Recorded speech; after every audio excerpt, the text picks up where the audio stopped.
পাত্রপক্ষ যদি বলে মা একটু চলে দেখাও দেখি, আমি কিন্তু সোজা হেঁটে ঘরের বাইরে চলে যাব। আর আমি খোড়া না ল্যাংড়া তা বোঝাবার জন্য একবার সামনের দিকে আর একবার পেছন দিকে হেঁটে চলে দেখাতে পারবো না। যা দেখবার বুঝবার আপনি দেখে বুঝে নিন।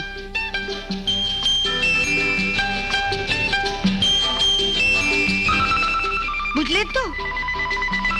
কিন্তু যারা তোমাকে বাড়ির বউ করে নিয়ে যাবে তারা তো নিশ্চয়ই চাইবে যে তাদের আজকালকার বাড়ির বউ মানে তো বাড়ির ছি, তার উপর যদি আমার মতন গরিব স্কুল মাস্টারের মেয়ে হয়। আমি তার বৌদিদের মতন কপাল নিয়ে আসিনি কে যে বাড়ির বউ হয়ে যাবো সে বাড়িতে আমার মতন একখানা ননদ থাকবে যার কাঁধে সংসারের সমস্ত দায়িত্ব চাপিয়ে দিয়ে আমি বৌদিদের মতন পটের বিবিসে যে গায়ে হাওয়া লাগিয়ে বেড়াবো। বৌদিদের উপর তোমার খুব রাগ দেখছি। ওসব রাগ টাগ বুঝি না, যা সত্যি তাই বলছি। সামনেই তো আছে, জিজ্ঞেস করুন না মিথ্যে বলছি কিনা। আমি আবার কাউকে ভয়টাই পাই না। তুমি ওর কথা কিছু মনে করো না বাবা, ও মুখে যাই বলুক মনে কিন্তু। শুনুন, আর যার কথাতেই বলুন, পাত্রী দেখতে এসে পাত্রীর মার কথাটা কিন্তু ভুলবেন না, তাহলেই ঠকবেন।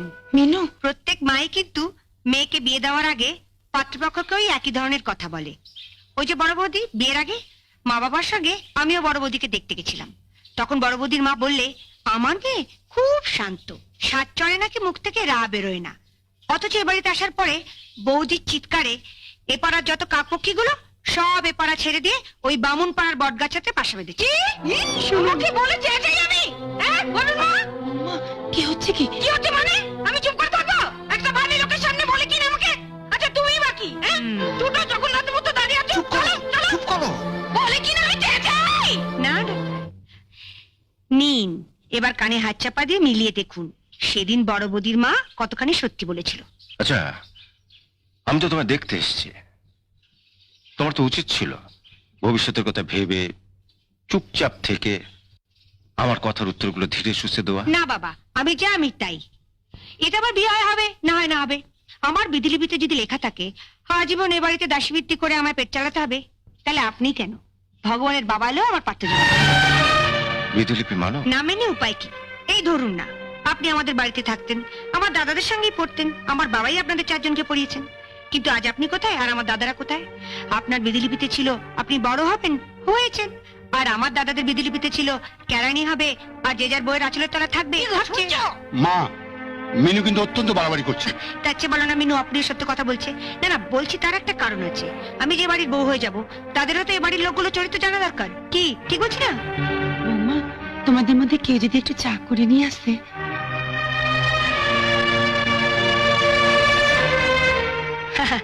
কাদের কি বলছো মা? এ বাড়িতে আসার পরেই তো বৌদিরা ভুলে গেছে ককাপ চায় ক চামচ চিনি দিতে হবে। তাই আমিই যাচ্ছি। মিনুর কথাবার্তা শুনে ওকে তুমি ভুল বোঝো না বাবলু। আমি না হয় ভুল বুঝলাম না মাস্টারমশাই, কিন্তু ও যেরকম মেয়ে, ওর উপযুক্ত পাত্র কোথায় পাই বলুন তো? হ্যাঁ শুনুন মা, শুনুন, আমরা না হয় পরের বাড়ির মেয়ে, বিয়ে হয়ে এ বাড়িতে এসেছি বলে আপনার মেয়েকে না হয় সহ্য করতে পারি না, কিন্তু উনি তো। আমি তো সেদিন মিটিং এ বলেইছিলাম বিয়ের জন্য টাকা টাকা করছেন, আগে খুঁজে দেখুন পাত্র পান কিনা। আমরা ওকে কত ভালোবাসি আর ও কিনা আমাদের নামে ঝাঁটা বলে গেল। হ্যাঁ সত্যিই তো, জেনে শুনে তো আর ওকে পরের বাড়ি বউ করে পাঠানো যায় না। বলে কিনা আমরা বউয়ের আঁচলের তলায় থাকি। উনি তোমার ছাত্র ছিলেন ঠিকই বাবা, কিন্তু ওনারও তো একটা মান সম্মান আছে। তোমার মেয়ের পাত্র খুঁজতে গিয়ে উনি তার মান সম্মান খাওয়াবেন না? ওকে আমি রাত দিন কত বোঝাই, ওরে একটু মুখ সামলে কথা বল, আমি তোর মা, আমি বুঝি তোর দুঃখটা কোথায়, কিন্তু বাইরের লোক তো তা বুঝবে না। কিন্তু কে কার কথা শুনে? তুমি একবার দেখো না বাবা, দোষগুণ তো সবারই থাকে।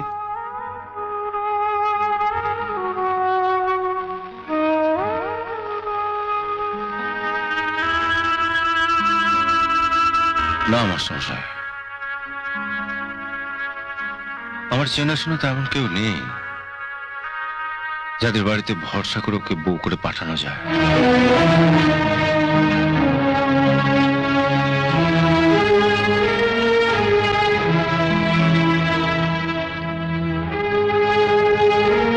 ওকে যদি নিজের চোখে না দেখতাম তাহলে না হয় একবার চেষ্টা করা যেত, কিন্তু একবার যখন ওকে নিজের চোখে দেখে ফেলেছি, ওর চরিত্রটা জেনে ফেলেছি, তখন তো আর ওকে কারো ঘাড়ে চাপানো যাবে না, তাই না?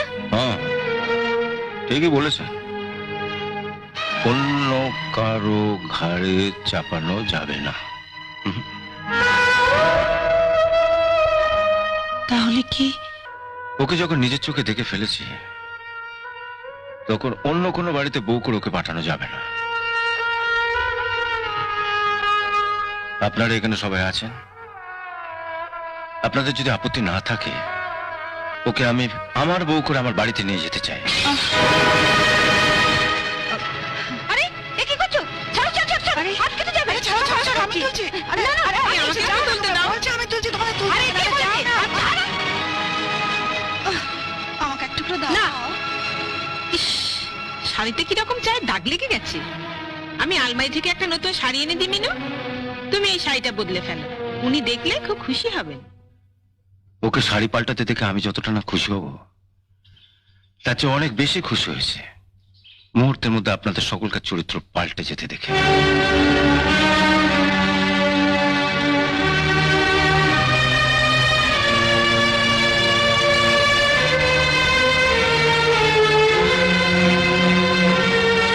তুমি ঠিক বলছো তো বাবা?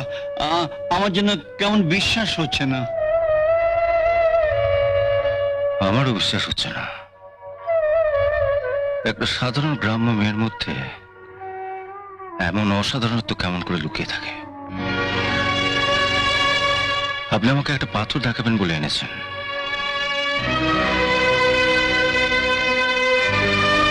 কিন্তু এ তো সাধারণ পাথর নয়, এ তো পরশ পাথর। মিনু, তোমার মতন আমিও বিজলিপি মানি। আমার বিজলিপিতে আজ তোমার সঙ্গে আমার বিয়ে হবে, বলে বিয়ের বয়স তো আমার কবেই পেরিয়ে গেছে। এতদিন বিয়ে করলাম না কেন? আসলে বাড়িতে পঞ্জিকা আছে? হ্যাঁ বাবা আছে। আপনি দেখুন সামনে কোনো বিয়ের তারিখ আছে কিনা, আর দরকার পড়লে কোনো পুরো ঠাকুরকে ডেকে পাঠাতে পারেন। আমি ছাতে আছি, চা খেতে খেতে কথা হবে।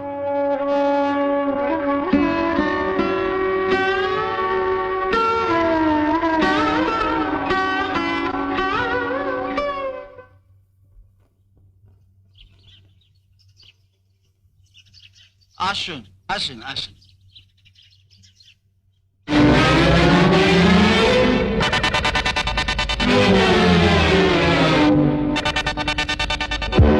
উনি আগে দিবাকর ঘটক। ঘটক? হ্যাঁ, যেমন পাত্র চান তেমন পাত্র পাবেন। কানা মেয়ে, কানা বর। খোঁড়া মেয়ের বিয়ে হচ্ছে না, হ্যাঁ, আমি আছি দিবাকর ঘটক, বিয়ে করে ফেলবো। না না, মানে বর জোগাড় করে দেবো। তবে ওই খরচাটা ঘটকালির বেশি লাগবে। ঠকাবো না, চেয়ে নেবো। মাসমশাই, আমার একটা ক্যারেক্টার সার্টিফিকেট ওনাকে দিয়ে দিন না। মাস্টারমশাই, আমি তো আপনাকে ঘটক আনতে বলিনি, আমি বলছিলাম পুরুত আনতে। পুরুত চাকুর হ্যাঁ পাবেন। 1 মিনিট।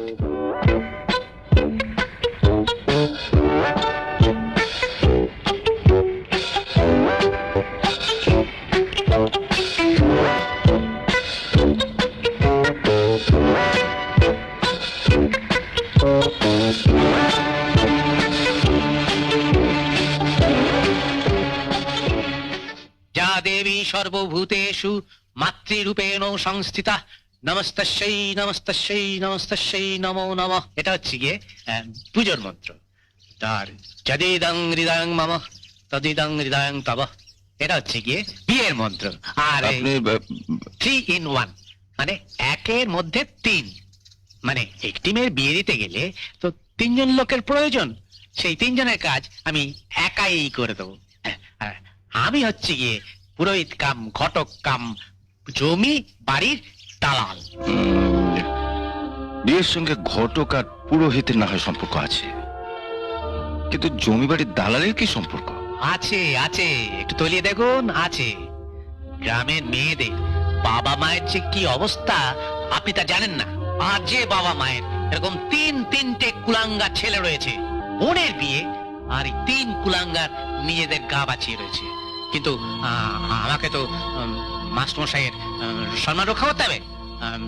বিয়ের দিন ঠিক হলেই ওনার যে 3 কাঠা জমি আছে ওটা বিক্রি করে দিতে হবে। কোনো চিন্তা নেই, এই দিবাকর রয়েছে। জমির খদ্দের এমনকি কোর্টের কাগজপত্র আমি রেডি করে রেখেছি।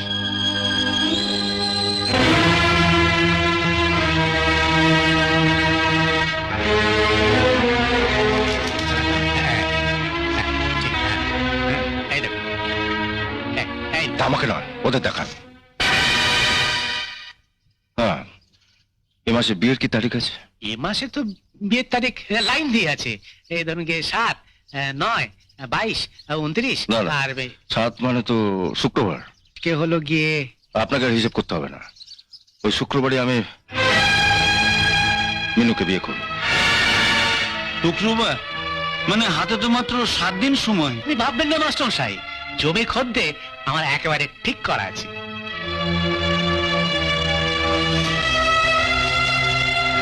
এই নিন। না, মাস্টারমশাই জমি বিক্রি হবে না।